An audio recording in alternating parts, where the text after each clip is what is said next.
Hola, buenas tardes.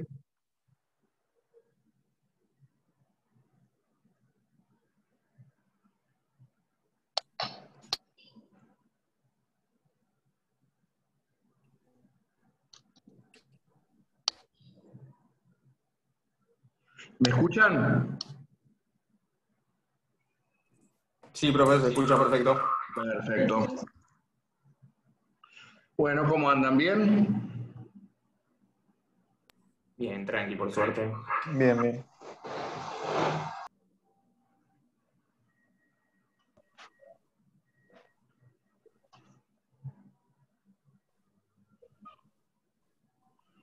¿Alguna pregunta que tengan para hacerme?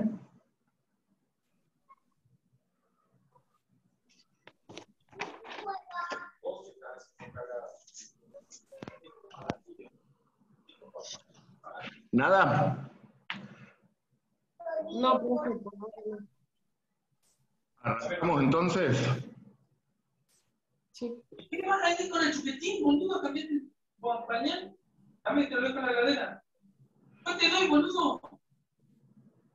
Dame así, gordo. Bueno, no se voy a cambiar pañales, entonces, dale. Dale. ¿Eh? Dale, cambiar el pañal, dale, sucio. No anda con caca, puerco.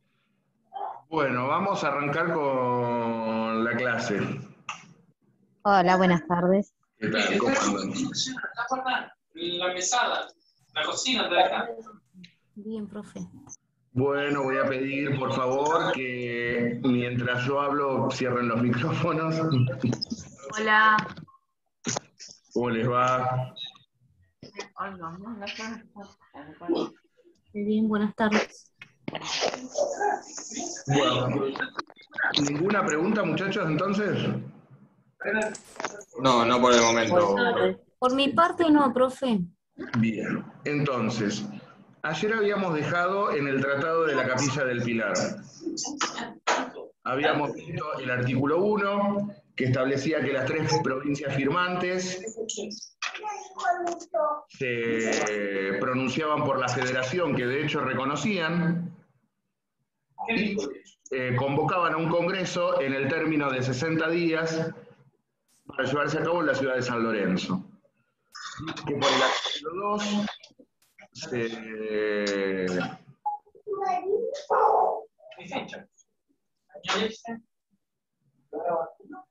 sí, ahí lo busco.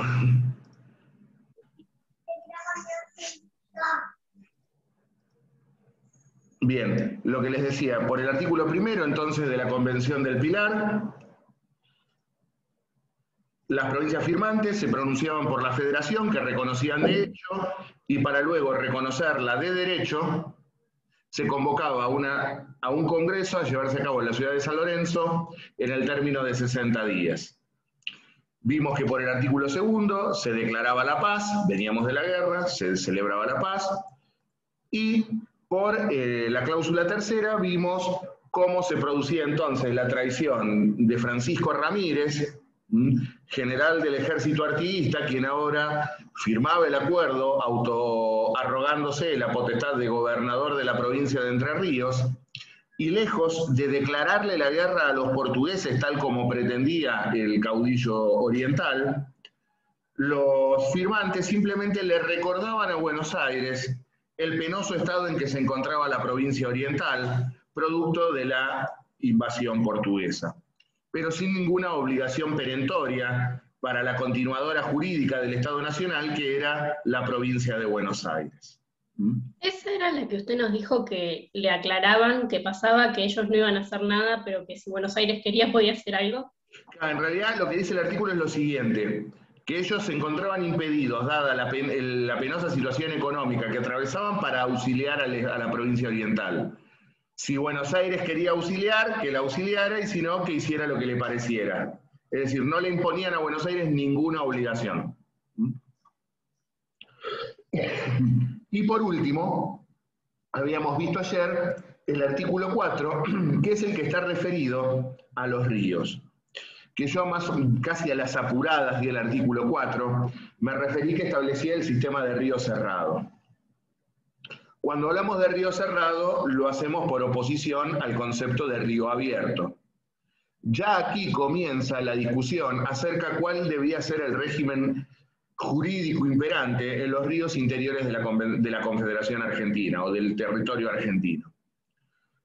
Porque el artículo 4 dice que los ríos Uruguay y Paraná serían navegadas únicamente por los buques de las provincias cuyas costas fueran bañadas por dichos ríos. Es decir, que el Paraná podía ser navegado por Santa Fe, Entre Ríos y Buenos Aires, que el Uruguay podía ser navegado por Entre Ríos y Buenos Aires. En realidad, cuando se dice puede navegar, no puede navegar, no es en el sentido físico de la palabra. Navegar pueden navegar todos. Lo que discutimos cuando estamos hablando de río abierto o de río cerrado es cuál es el ordenamiento jurídico que se aplica en los ríos. Y aquí comienza en el movimiento federal la tradición del río cerrado. Cuando hablamos de decir río cerrado, ¿a qué nos estamos refiriendo? ¿Puede navegar cualquier buque de cualquier bandera? Sí, puede navegar, pero sujeto a las leyes y reglamentos del país. Porque el río forma parte del territorio argentino y en consecuencia queda sujeto a la jurisdicción argentina y a las leyes y reglamentos que dicte el Estado argentino. Cuando hablamos de río abierto, lo que pretende es aplicarse el mismo régimen que se aplica en alta mar. Ustedes, para la navegación marítima, tienen dos principios, o aguas jurisdiccionales, es decir, están bajo la jurisdicción de algún Estado, por ejemplo, la plataforma continental argentina, el mar argentino, esas 200 millas son jurisdicción nacional. Ahora, en alta mar, por lo tanto, en esa jurisdicción argentina rige la ley argentina, ahora en alta mar rige la ley argentina, no. Las aguas internacionales, ¿cómo se regula el régimen jurídico? Rige la ley del pabellón del buque. Lo que se pretendió durante mucho tiempo, sobre todo a través del Partido Unitario y los liberales, fue que precisamente en los ríos interiores se aplicara este régimen, que en ríos interiores que pasan por territorio argentino no se aplicara la ley argentina, sino la ley del pabellón del buque, lo que es un verdadero disparate. Ya comienza aquí, entonces, en la tradición federal, el sistema de río cerrado. Los ríos son parte del territorio argentino y en territorio argentino rige la ley argentina.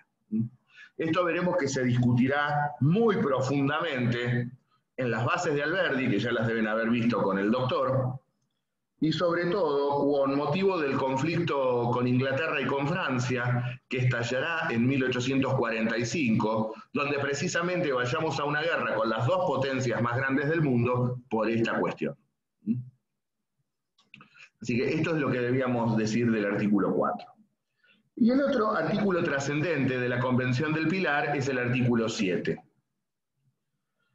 ¿Por qué? El artículo 7 es el que marca la justificación de Ramírez y de López de por qué marcharon contra Buenos Aires, o contra el directorio, mejor dicho. Porque hemos visto que la orden de Artigas era clara. Marchen contra el directorio, vénzanlo en la batalla, ocupen la capital e impónganle la declaración de guerra a los portugueses. No habiendo cumplido esto, como hemos visto en el artículo 3, ¿cuál era el justificativo entonces por el cual habían marchado contra las fuerzas del directorio? Tenían que justificar, bueno, ¿para qué marchamos? Tenemos que justificarnos de algún modo para qué vinimos contra el directorio.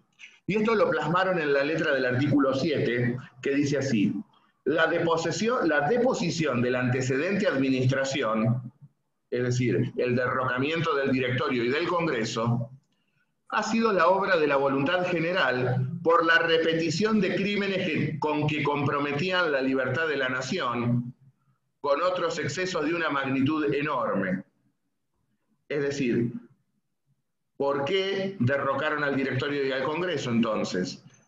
Como dice allí, repetición de crímenes con que comprometieron la libertad de la nación. ¿Cuáles eran esos crímenes supuestamente con los cuales habían comprometido la libertad de la nación? Los dos caudillos federales encontraron un as bajo la manga. Las tratativas monárquicas que se habían llevado a cabo durante la administración de Juan Martín de Pueyrredón. Principalmente el intento de haber tratado de coronar a un príncipe francés en el Río de la Plata. Entonces, ahora sí, ¿por qué marchamos contra el directorio? Porque cometieron crímenes contra la patria. Intentaron coronar un príncipe extranjero en el Río de la Plata. Es decir, cambian el fundamento del porqué de la guerra. La guerra había sido originariamente por la invasión portuguesa a la provincia oriental y resulta que ahora están diciendo que la guerra fue porque el directorio intentó coronar un príncipe extranjero. Ahora bien, para justificarse de eso, ¿qué es lo que agregan? Bien, había que deponer esta administración por los crímenes que habían comprometido contra la nación y por lo tanto tienen que responder en juicio público ante el tribunal que al efecto se nombre. Es decir, se les debía sustanciar un juicio por traidores a la patria, a los miembros del directorio que habían sido derrocados y que habían estado implicados en las tratativas monárquicas. Está claro esto, ¿no? A la administración que habían depuesto, es decir, al director y al Congreso, había que sustanciarles un juicio por traición a la patria, un juicio público por traición a la patria. Y fíjense lo que dice la segunda parte del artículo. Esta medida es muy particularmente del interés de los jefes del Ejército Federal que quieren justificarse de los motivos poderosos que les impelieron a declarar la guerra contra Buenos Aires. Ellos mismos lo están diciendo, ellos mismos se están justificando allí. Esto nos interesa porque por esto declaramos la guerra. Sí. Profe, Sí. ¿ese juicio sería como una especie de juicio político? No sabemos qué salía porque nunca se hizo. Son cláusulas de neto contenido político, están puestas ahí porque había que justificar algo de por qué lo hicieron. Vamos a ver, la cláusula estaría sujeta a discusión permanentemente, originó la caída de un gobierno. A ver, el Tratado del Pilar tuvo una vigencia efímera, duró lo que duró esto. Porque este tratado, reitero, nunca tendría que haber existido en los términos que se dio. La guerra había sido por otra cosa y quienes habían combatido eran otros sujetos que los que terminaron firmando. Alguien me dijo, pero... Sí, yo, porque sí, si un juicio político sería, pero el tema es que estarían como que todos enjuiciados. Habría que nombrar un tribunal, porque si no, ¿quién los iba a enjuiciar?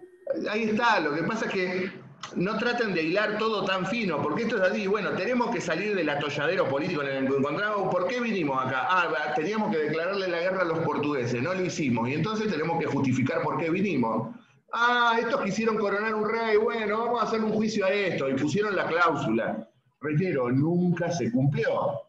Y vamos a ver que hay un gobierno que usó esta cláusula para extorsionar, y otro que justificó una declaración de guerra por esta cláusula. Vamos a ver cómo siguen los acontecimientos en el año 20 en Buenos Aires. El año 20 va a ser un año terriblemente conflictivo. Los historiadores, por ejemplo, oficiales, lo denominan el año de la anarquía. Los que son un poquito más grandes, ¿se acuerdan del año 2001, verdad? 5 presidentes en una semana. Sí, profe. Bueno, el año 20 es lo más parecido que tuvimos. O mejor al revés, el 2001 fue lo más parecido que tuvimos al año 20. Porque vamos a ver, por ejemplo, el 20 de junio del año 20 pasó a la historia como el Día de los 3 gobernadores. Vamos a ver que fue un año de suma inestabilidad política. Bueno, entonces este es el artículo 7. Los caudillos federales, López y Ramírez, se justifican de haber marchado contra el directorio en que éste había cometido crímenes contra la patria y que debían responder por esos crímenes, como dice allí, fíjense, juicio público ante el tribunal que al efecto se nombre. ¿Cuál es el tribunal que al efecto se nombre? Sarasa.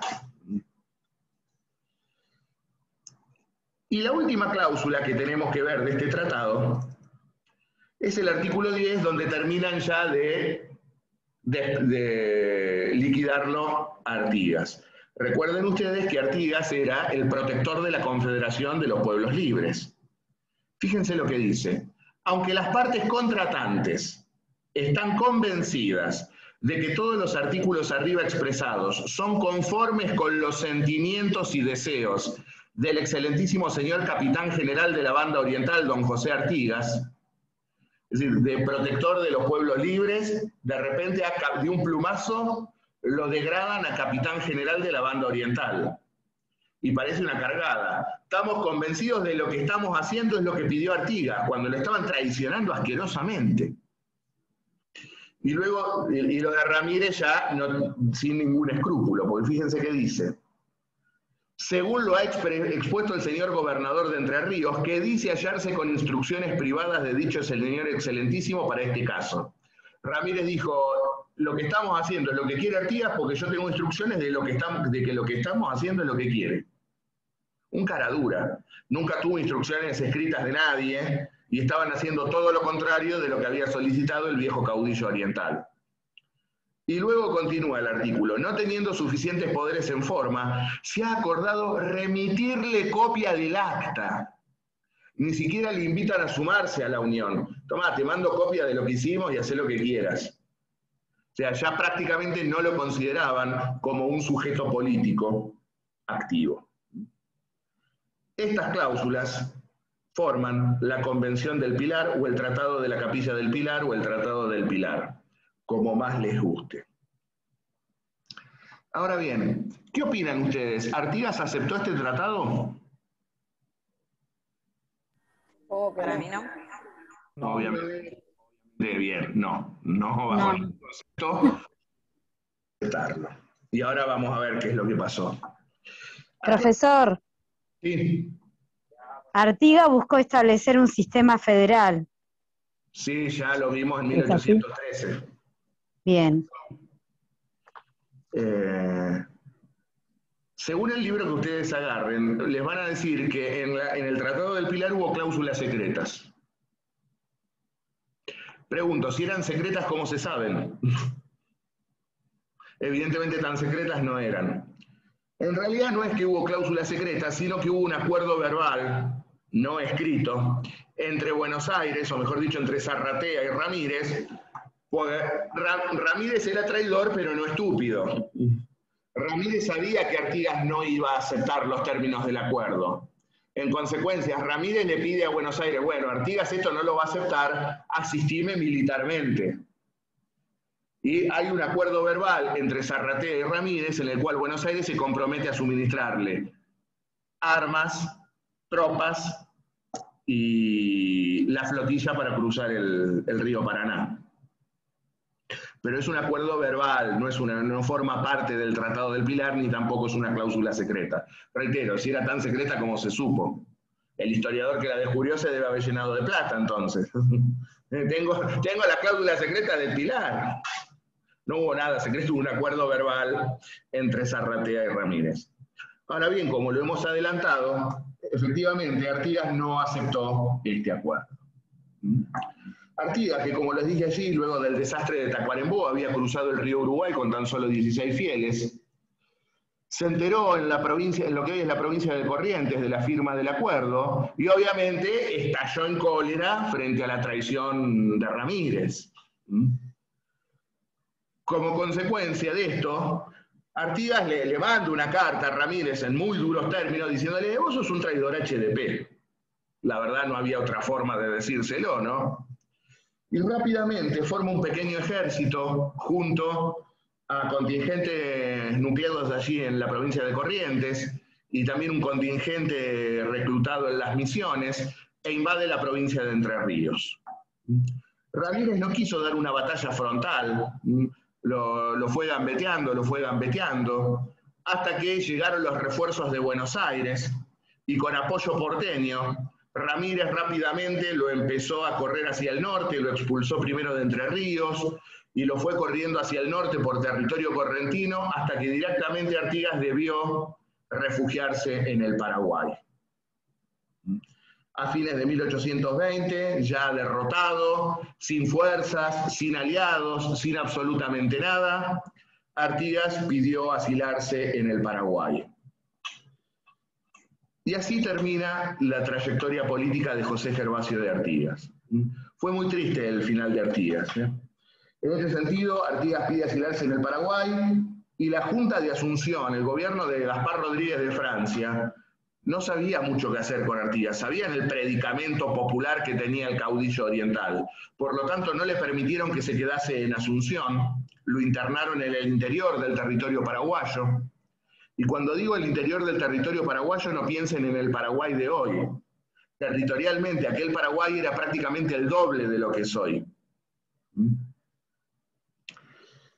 Y como ya les digo, esto fue el fin político de Artigas. Así terminó su trayectoria política, uno de los hombres que más había hecho por la independencia del Río de la Plata, el fundador, si se quiere, del federalismo argentino, y también podemos decir uno de los hombres que más creyó en la democracia popular y la república en estas tierras.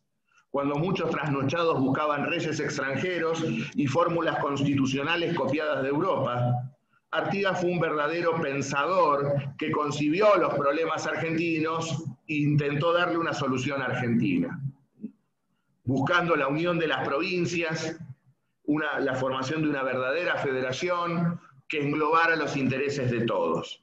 Lamentablemente esto no fue entendido o no quiso ser entendido por la clase dirigente, por esa élite dirigente que siempre ha tenido ese concepto de patria chica. Y como ya les digo, Artigas se exilió en Paraguay en 1820 y recién fallecería en 1850. Estuvo 30 años prácticamente en el más oscuro ostracismo. Como ya les digo, fue internado en el interior del Paraguay. Recién en 1840, el sucesor de Francia, Carlos Antonio López, el presidente paraguayo en aquel entonces, le permitió ya residir en Asunción. Estaba muy enfermo, aquejado de demencia senil, fíjense qué triste el final, y moriría en la más absoluta pobreza un 23 de septiembre de 1850. Y como lo dice en su testamento político, no murió un oriental, no murió un uruguayo, murió un argentino nacido en la provincia oriental del Uruguay. Vericuetos del destino, en 1850 también fue el año en el que pasaría la inmortalidad el general San Martín. Prácticamente con diferencia de un mes se fueron ambos líderes independentistas. San Martín el 17 de agosto y Artigas ya el 20 y pico de septiembre. Así que ese es el final de José Gervasio de Artigas. Así que con esto entonces tenemos el cuadro político de 1820. Ahora tenemos que ver cómo sigue, políticamente hablando, este nuevo ente que ha surgido, como es la provincia de Buenos Aires. Teníamos una provincia con una junta de representantes actuando como legislatura y un gobernador que era Manuel de Zarratea. Y bueno, tenemos que ver cuál será el derrotero político de esta provincia que ha surgido. Y en este sentido, Zarratea va a durar poco, poquito y nada. En este sentido, a los pocos días de que las fuerzas federales se repliegan sobre sus provincias, es decir, que Ramírez se va a Entre Ríos y López a Santa Fe, retornan a la ciudad las tropas que habían combatido en Cepeda, encabezadas por el general Balcarce.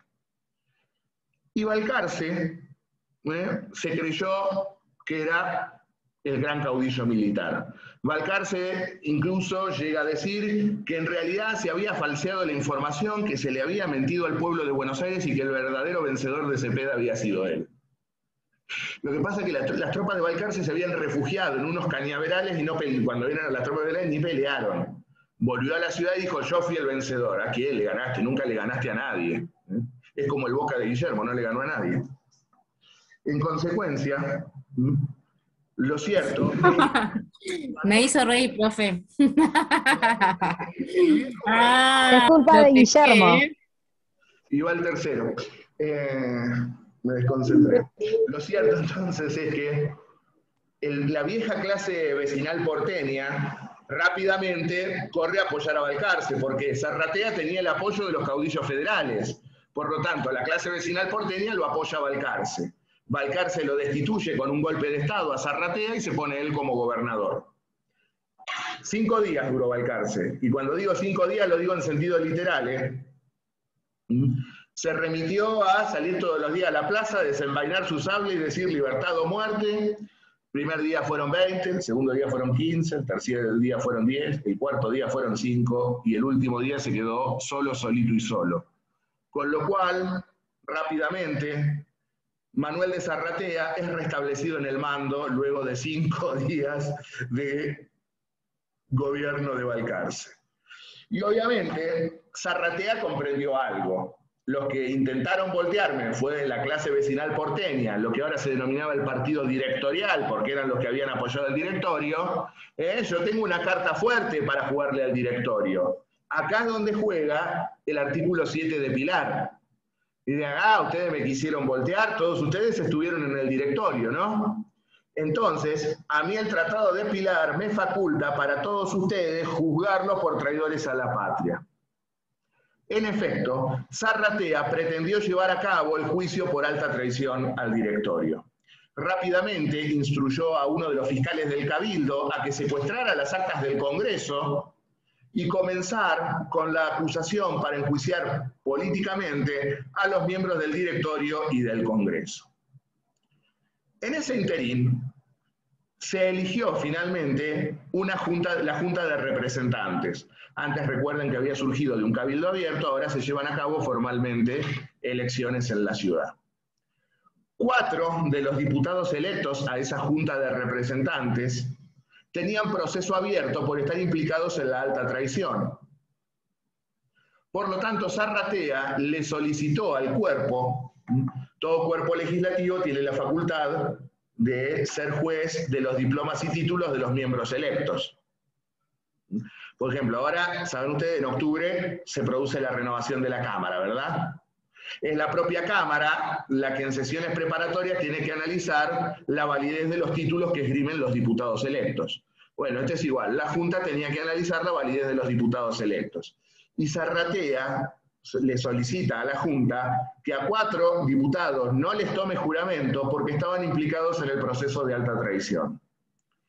La Junta desoye el consejo del gobernador y le toma juramento igual a estos que estaban implicados en las tratativas monárquicas. Frente a este desafío abierto que la Junta le lanza al gobernador, Zarratea renuncia. En el mes de abril, Zarratea renuncia. Porque además la Junta lo extorsiona políticamente a Zarratea, porque le dice, guarda gobernador, porque usted no se haga el paladín de la justicia, porque a usted también hay que hacerle juicio, porque estuvo vinculado con la tentativa de coronar al duque Francisco de Paula en 1814, por lo tanto usted tampoco está limpio para hacernos juicio a nosotros. Y tenían razón. Pero frente a esto ya Zarratea no puede continuar en el mando y renuncia. Por lo tanto, la Junta de Representantes ahora elige a alguien proveniente del partido directorial, proveniente de la clase vecinal de Buenos Aires. Clase vecinal que ahora pasaba a tener un componente más. Algunos sectores hacendados de la provincia. Algunos estancieros de la provincia, pero que residían en la ciudad. Y eligen como gobernador a Ildefonso Ramos Mejía. Y Ramos Mejía lo primero que hace es dejar sin efecto el proceso iniciado por Zarratea por traición a la patria contra los miembros del directorio.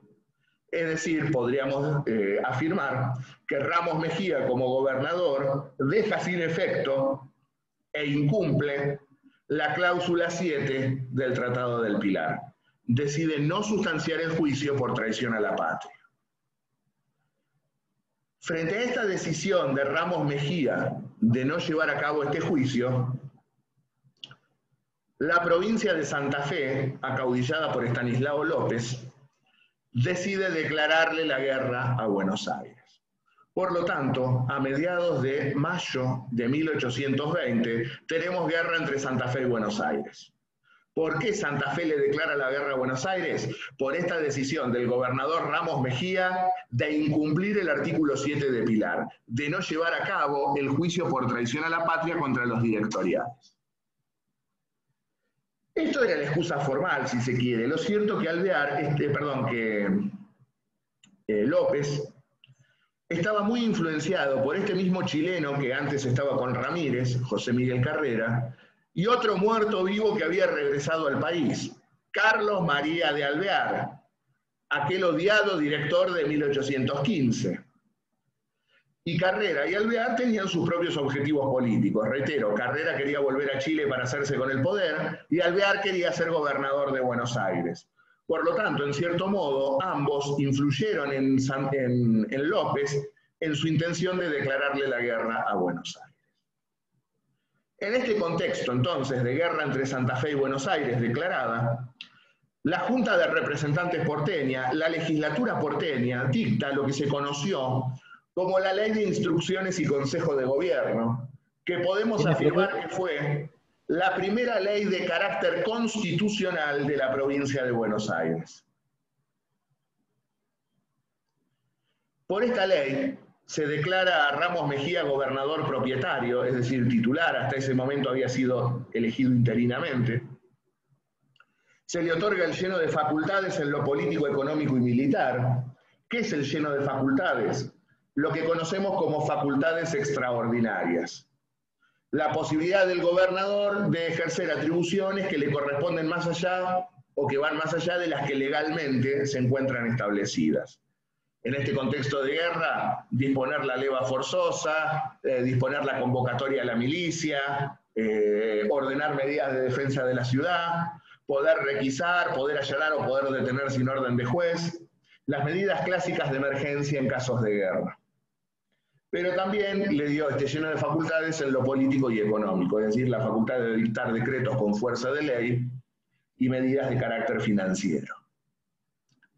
Como no es bueno que el hombre esté solo, le pusieron un consejo de gobierno elegido por la Junta para que lo asesorara. Y además, muy rudimentariamente, se establecieron las atribuciones de la legislatura. Guerra, paz, la creación de empleos militares y dar los grados jerárquicos del escalafón militar. Esas 4 básicas atribuciones fueron las primeras atribuciones de la legislatura de Buenos Aires. Esta rudimentaria, esta cortita ley, entonces, fue la primera ley de carácter constitucional que reglamentó medianamente el funcionamiento del gobernador y de la legislatura en la provincia. Ahora bien, Ramos Mejía va a caer a fines de mayo. ¿Qué es lo que ocurrió? Mientras López ya cruzó el arroyo del Medio e invadió la provincia, comienzan a pelearse el gobernador Ramos Mejía y el general Soler, que era el jefe de las tropas militares de la provincia. ¿Por qué se pelean estos dos? Soler, que decía, el jefe de la defensa soy yo, el jefe de la fuerza soy yo, en consecuencia no le tengo que dar cuenta de mis actos a nadie. Ramos Mejía, que era lo que decía, miren, como gobernador, el capitán general de la provincia soy yo y todas las fuerzas militares están subordinadas a mi mando. La verdad, tenía razón Ramos Mejía. Siempre las fuerzas militares tienen que estar subordinadas a la máxima autoridad política. En este caso, el gobernador. Y Ramos Mejía le solicita a la legislatura que se expida acerca de quién mandaba, si el gobernador o el comandante de las fuerzas. Y la legislatura contestó con lo vamos a estudiar. ¿Cómo lo vas a estudiar? ¿Qué tenés que estudiar? Tenés que respaldar a tu gobernador. Frente a esta actitud dubitativa de la Junta de decir lo vamos a estudiar, Ramos Mejía renuncia y la Junta se disuelve. La Junta de Representantes se disuelve. Como consecuencia de ello, asume el gobierno el Cabildo de Buenos Aires, otra vez el Cabildo, que restablece la Junta de Representantes, vuelve a poner en funciones a la Junta de Representantes y elige a Soler como gobernador de la provincia. Ahora Miguel Estanislao Soler es el nuevo gobernador de la provincia. Vamos por junio y ya ¿cuántos gobernadores tuvimos? Zarratea, Balcarce, Zarratea, Ramos Mejía, ahora Soler. Ahora Soler es el nuevo gobernador. Y Soler sale rápidamente a la campaña a enfrentarse a los santafesinos. Marcha rumbo a Luján, delegando el mando en el coronel Manuel Dorrego, y es rápidamente derrotado por las fuerzas de Estanislao López en Cañada de la Cruz. Siendo derrotado militarmente, Soler se toma un barquito, se raja a Colonia del Sacramento y abandona el país. Con lo cual no tiene gobernador la provincia. ¿Qué hacemos ante esto? ¿Quedaría acéfalo? No hay acefalía, no está regulada la acefalía en la provincia todavía. Bien. Sí, hay acefalía. Ahora sí, ¿qué hacemos? ¿Quién gobierna? La Junta, el Cabildo, Dorrego, que era en quien se había delegado el mando. ¿Quién gobierna? ¿Quién corno gobierna la provincia? Fue un momento, como verán, era un momento de anarquía en serio. Mientras tanto, como yo les dije, Alvear quería ser gobernador y venía marchando con las fuerzas santafesinas, captura Luján y se hace elegir gobernador por el Cabildo de Luján. Por lo tanto, tenemos Alvear que se ha hecho elegir gobernador en Luján, Soler que es el gobernador legal que se rajó, no sabemos dónde está, el Cabildo que dice no, el gobernador soy yo, como Soler no está, gobierno yo. Dorrego dice, pero muchacho, antes de irse Soler me delegó el mando a mí. Es decir, hay 4 entes que se están diciendo yo soy el gobernador. Se dan cuenta del desastre que es esto, ¿no? Lo cierto es que en este contexto, el Cabildo de Buenos Aires hace elegir una nueva Junta de Representantes. Además, se dan cuenta que cambiábamos de Junta de Representantes como de medias también, ¿no? Y esta Junta elige a Manuel Dorrego, gobernador provisorio de la provincia. Y Dorrego es quien tratará de estabilizar el timón y le va a costar. Porque originariamente Dorrego ataca a las fuerzas de López, acantonadas allí a la vera del arroyo Pavón, y las derrota, logra derrotar a los santafesinos, una derrota dura para los santafesinos porque además Dorrego capturó prácticamente todo el parque de artillería. Cuenta la leyenda que Alvear estaba completamente borracho en el campamento ese día, con lo cual perdió todo por negligencia. Ahora bien, había vencido Dorrego, había expulsado a los santafesinos del otro lado de la frontera natural entre Buenos Aires y Santa Fe, el Arroyo del Medio. Y la prudencia dice, bueno, ya está, echaste a los santafesinos, sentémonos a negociar y tratemos de estabilizar la situación política. Sin embargo, Dorrego se cebó. Dorrego decide cruzar el Arroyo del Medio e invadir Santa Fe. ¿Por qué Dorrego toma esta actitud temeraria? Dorrego estaba en comunicaciones con el Cabildo santafesino, que estaba tramando una revolución contra López. Dorrego estaba implicado en una conspiración contra Estanislao López en Santa Fe, por eso decide avanzar sobre suelo santafesino. Sin embargo, la incursión de Dorrego en territorio santafesino va a ser un verdadero desastre, porque Dorrego no conocía la provincia de Santa Fe, y López no solamente era su gobernador, sino que además era el principal estanciero, el principal terrateniente, y además un vaquiano que conocía como pocos el suelo, el territorio de su provincia. Conocía cada arroyo, cada cañaveral, cada bañado, cada pantano. Y López directamente no dio batalla, lo fue esquivando hasta que lleva al ejército de Dorrego a los campos del Gamonal, conocidos por la existencia de un yuyo llamado Mío Mío, yuyo que es venenoso. La caballada de Dorrego se comió el maldito yuyo, se le murió toda la caballada y se tuvo que volver a pata desde Santa Fe. Esto que yo digo ruiseñamente no es joda, esto pasó. Con lo cual, frente a este papelón de Dorrego en Santa Fe, también finalmente renuncia. Estamos llegando al mes de octubre y ya siguen pasando los gobernadores. Ahora, la legislatura va a elegir al jefe de las milicias rurales. Elige a Martín Rodríguez. Martín Rodríguez, uno de los hombres de 1810, uno de los que había concurrido al fuerte a presionar al virrey para que renunciara, aquel histórico 25 de mayo, también un hombre proveniente de la clase hacendada de la provincia, era ahora el gobernador. Y Martín Rodríguez va a ser, cuando se corta nos conectamos de nuevo, Martín Rodríguez será quien logre estabilizar el timón de la provincia y contará con una base de sustentación política que será la clase a la cual él pertenecía, la clase de los estancieros de Buenos Aires. En efecto, no es casualidad que Martín Rodríguez fuera el jefe de las milicias rurales, las encargadas de mantener el orden en la campaña. Y precisamente Martín Rodríguez no solamente va a lograr consolidarse como gobernador, sino que va a lograr la paz con Santa Fe. Porque precisamente representa políticamente a una clase que está harta de esta situación de guerra. Porque la más perjudicada, producto de este estado de guerra, era precisamente los hacendados de Buenos Aires. Piensen ustedes, hay que darle de comer a las tropas. Los hacendados ponían las vacas. Hay que juntar